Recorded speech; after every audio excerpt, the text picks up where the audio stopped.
Hello, and welcome to healthyhouseplants.com. Today we're looking at an avocado tree that was grown from a pit. It was grown in water for about a year, and then it was replanted in this pot about 2 months ago. There's another video on that, the planting. Today I'm going to talk about what do you do, how do you tell the progress of its growth, how is it doing. As you can see, this one's doing well. There is some old foliage here. This was the original foliage from when I planted it. Now, at the time of planting, I did take off a few leaves. You do not want to, when you plant the avocado tree, to cut off all the leaves, because the plant needs the leaves in order to photosynthesize and feed the plant.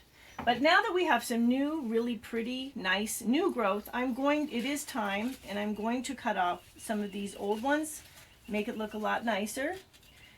You can tell that this plant is doing well. It's adapting because it has new growth. So if you've planted your avocado tree that was grown in the water into the soil, it starts to put on new growth, that's a good sign. That means you're doing really well.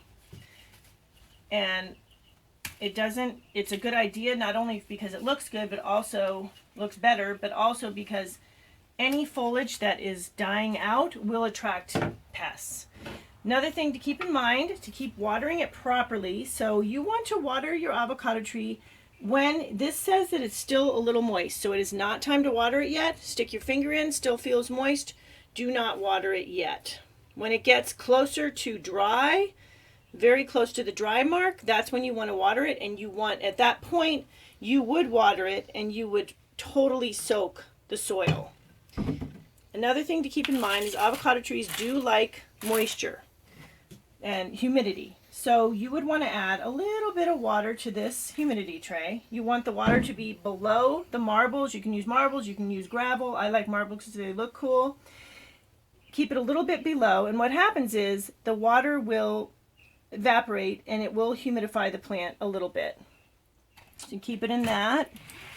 And it's even better if it's okay if the humidity tray is even a little bit bigger. It's actually might be a little bit better, just depends on the look you want. So that gives you a good idea of what your plant should look like now that it's been growing for a couple months. Give it really good light, and this tree will continue to grow, and we will update on its progress in the future. So thank you for watching. Please leave comments about any other indoor gardening tutorials you'd like to see. And remember to like, comment, subscribe, and share this video.